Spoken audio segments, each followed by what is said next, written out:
It is your goal for your reasons, which is not fulfilling for any social animal, for any human being. Our sense of joy and fulfillment and love and purpose comes from our ability to serve another human being. And now the opportunity life presents us is to make decisions that either keeps us in balance with who we really are or not. And I think one of the reasons most of us feel discomfort or don't feel ourselves or don't know who we are is because we're making decisions that are inconsistent with that true cause, with that why. So a why is fully formed by the time we're in our mid to late teens. The youngest person I've done a why discovery for was 16, and it worked. The process worked. And what I've learned from just doing hundreds of these over the years is that a why is always positive. It's always striving for something. So we're not inspired against something. We're not inspired to stop something. We're inspired to build something or create something or advance something. Though it may have been born out of trauma, there's usually a silver lining that gives us that cause. Especially trauma that happens in the middle of our lives. September 11th is often looked to as, people found purpose. We are who we are. Like I said, we're fully formed by the experiences we have when we're young, at a pretty young age. And now the opportunity life presents us is to make decisions that either keeps us in balance with who we really are or not. And I think one of the reasons most of us feel discomfort or don't feel ourselves or don't know who we are is because we're making decisions that are inconsistent with that true cause, with that why. So you raise the case of individual athletes who become champions and then suffer depression. It's a fairly common story. You hear this from Olympians. Michael Phelps becomes the most medaled, Olympian of all time, immediately suffers depression. Andre Agassi becomes the most storied, tennis player of all time, immediately becomes depressed. And what I've learned from talking to some of these particularly athletes, but I think it happens in the business world as well, which is from a very young age, they set themselves a goal that, in my words, would be a very selfish goal. I want to be the best at X, the best tennis player, the best golfer, the best whatever. And the way Olympians put it, which I get a kick out of, is I want to win the Olympics. I'm like, well, no one wins the Olympics. You can be a winner in your sport, but that's an aside. And their entire lives from pretty young ages, every decision they're making is to help them advance this finite goal. And all of their relationships are, can you help me achieve my goal, right? And if you can no longer help me achieve my goal, I don't need you anymore as a coach or even a friend. And there's huge sacrifices, missing of birthdays, missing of Christmases, missing of major life events because I have to practice so I can achieve my goal. And when they get interviewed on the news, or at the Olympics or whatever, why do you do it? And they all say, well, I'm doing it to inspire the little kids, which is complete bullshit.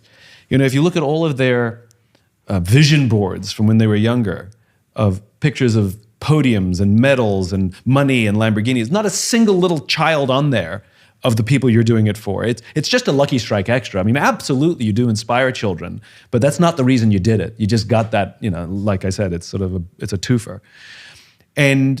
And then when they achieve or don't achieve this thing and then can no longer compete for it, they've set their entire path in all their relationships on these finite selfish goals. And so when it's complete, they realize they don't really have a lot of friends around them. They don't really have a lot of close relationships. They don't really even have a sense of purpose because they've been spent the past 20 years or so with one purpose, which was this finite goal, which now has run out. And so they're very purposeless. And I see this in Broadway performers who set their whole life to be on the West End or be on Broadway.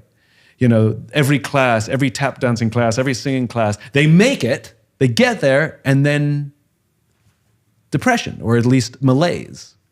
Or senior executive, same thing. If I just make $1 million, if I just become a millionaire, then I'll feel. And the problem with all of those things is, as I said before, they are selfish. It is your goal for your reasons, which is not fulfilling for any social animal, for any human being. Our sense of joy and fulfillment and love and purpose comes from our ability to serve another human being. Have a child, tell me how your life changes. Fall in love, tell me how your life changes. Think about all the stupid things, irrational things we've done for love. We get on planes and travel around the world just to say, I love you. We do ridiculous things, and it all feels worth it. And the sacrifices we make for a child all feel worth it, but these are no longer for us, and these things will live on beyond our own lives. They are not finite, they are infinite. And there's nothing wrong with personal achievement, there's nothing wrong with setting goals, but it has to be in the context of something even bigger. In general, team sports don't suffer this because you had to do it together. It's usually individual athletes who suffer this more often. I'm competitive.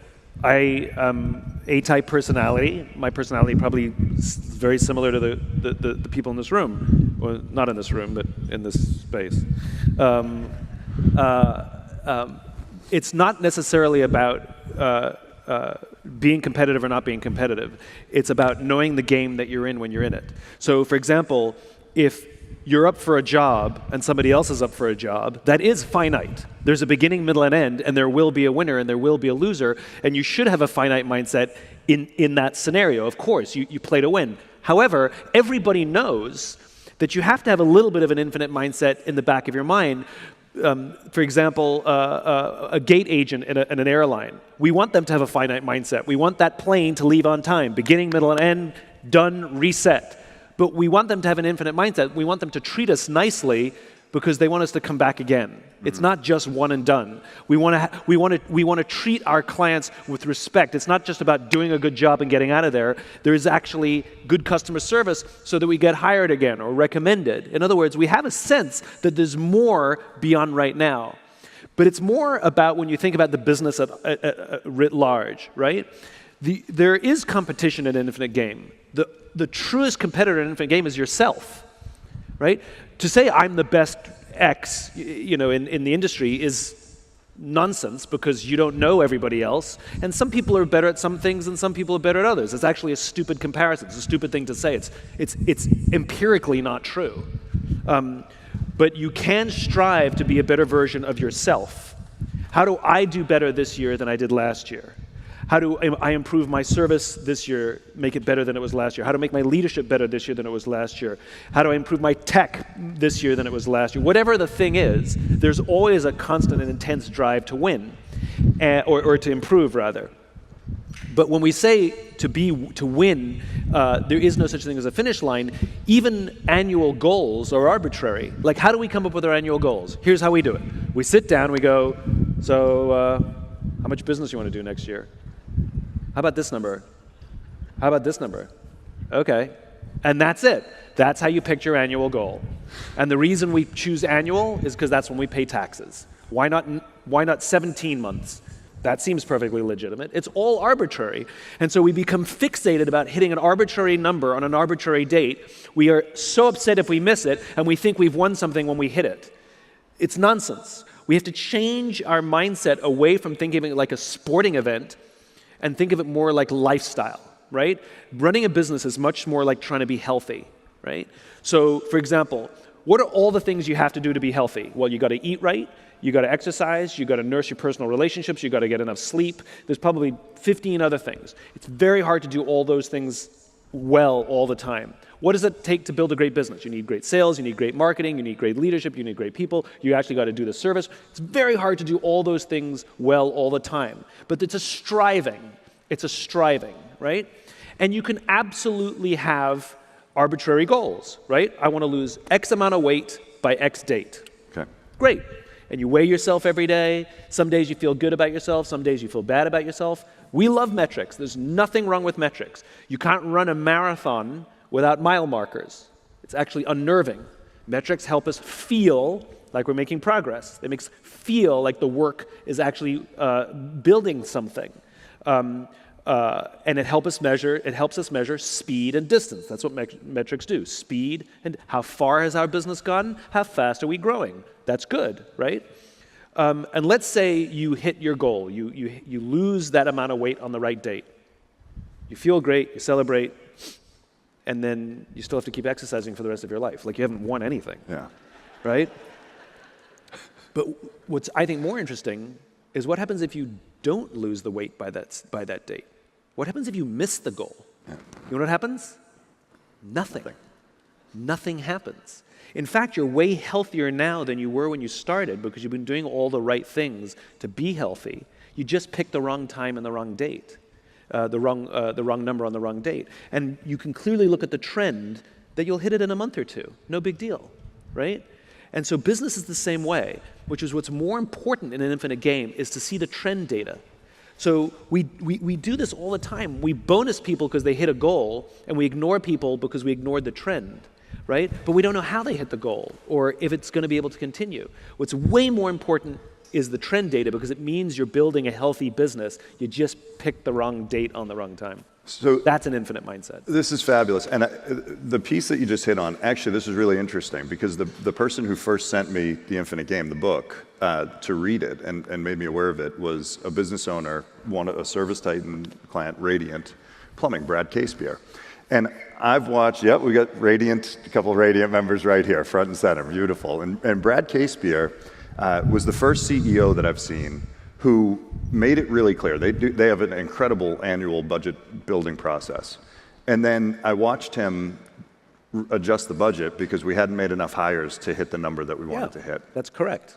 And and you just said I want you to hear that. He just said that's correct. So we have a long-standing belief, especially in this industry that I've witnessed, that you set the budget and the budget's the budget and you go get the budget by any means necessary. I mean, if you didn't learn a lesson from COVID, you know, my favorite thing when COVID hit, I used to get this question all the time. Simon, during these uncertain times, and I would always interrupt them and say, all times are uncertain. There's never been a time that was certain. All that happened was something that you didn't expect actually happened that reminded you that time was uncertain. And so, you know, to be so dogmatic about a budget when we don't control anything. You know, the Marine Corps knows this. The Marine Corps has a maxim, you know, no plan ever survives contact with the enemy. Well, I don't think any budget or any plan survives contact with reality, you know. And the fact of the matter is it changes. Now, that doesn't mean we should change it loosely, but we should be realistic. I'll give you another way of thinking about it. Think of a retail operation, right? They have a goal. We're going to open 200 stores this year. But to your point, they're hiring so quickly and they're opening stores so to hit that goal that they're hiring the wrong people, they're not training them, and they end up opening bad stores. So they'll hit their goal, but then what happens the next year? And think about the problems that they're making for themselves. It's better to say we're going too quickly. Growth is a dial, it's not an absolute. Let's open 20 stores properly. Yeah. And then we'll worry about when we'll hit 2. I'd rather you open 20 great stores than 200 bad stores simply to hit a goal. One of the big challenges that a lot of people face is they intertwine their identity with their work. Yeah. Right? I am a lawyer. You know, yeah. I am a fitness coach or whatever, you know, somebody wants to do. And then if you lose that job by your choice or not your own choice, or if you have great success and you get older and you decide to leave and retire or do something else, I see a lot of people have an identity crisis because they no longer do the thing that they did. Yeah. And so I don't mind what I do because I get to be an optimist in everything that I do. And the way I live my life is I live completely focused with a vision that is extremely far away. Completely, I'll never get there. You know, I imagine a world in which the vast majority of people wake up every single morning inspired, feel safe wherever they are, and end the day fulfilled by the work that they do. And for me, the objective is to figure out all the ways that I can to start moving closer and closer towards that world. And so for the better part of the last, decade or more, I bet on leaders. I believe that leaders are the best bet that we have to get to that world that I imagine. That if we can find and celebrate and support the kinds of leaders who can build great organizations where people feel like they belong, that feel like they're contributing something bigger than themselves, then we are more likely to get to that world, right? Now, what's my role in that? Again, completely agnostic. I never, ever imagined that I would be an author. I was never one of those people who thought I had a book in them, you know? And after every book I've written, I've said, okay, that's probably my last one. And I said that after the first one, you know? But here I am, an author, because the opportunity showed up that I thought, oh, this is a good way to move towards that vision, right? Then people would invite me to speak about my ideas. And I thought, okay, never, ever wanted to be a public speaker. Didn't even know that was a career. You know, it's That's true. interesting, right? I actually am more of a behind the scenes person. I've never desired to be in the front of a proscenium. But when the opportunities presented themselves, I thought, well, this is a very good way for me to spread this message and to spread this vision. And so when you ask me, what do? I do anything that I need to do to advance towards that vision. These days, I'll write books and I'll speak about it. But who knows what the next 5 years will look like? It could be completely